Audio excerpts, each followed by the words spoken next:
एक लड़की पड़ोस कर रही, तो उनके महतारी उनका बहुत पीटत रही। तो हम देखे हम कन काहे मारे जाती है आंटी जी इनका।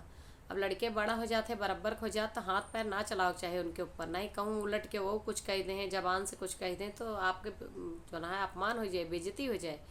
काहे ऐसा करती है?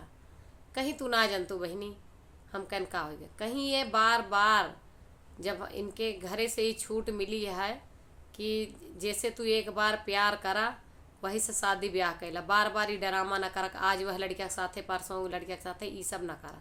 तो हम कहें बहनी काहे ना कह डर, तू एक जने का जे हो ढंग का देख के वह ना इस कैले, जब तू कहीं छूट मिली है कहीं की भाभी पता है प्यार मोहब्बत कोनो आसान चीज ना हो, बहुत कठिन चीज हो। हम कहें तब तू बार बार करते, कहीं ना ही हमरे गुरुजी कहे रहे कि जोन काम कठिन हो का बार बार करे के चाही।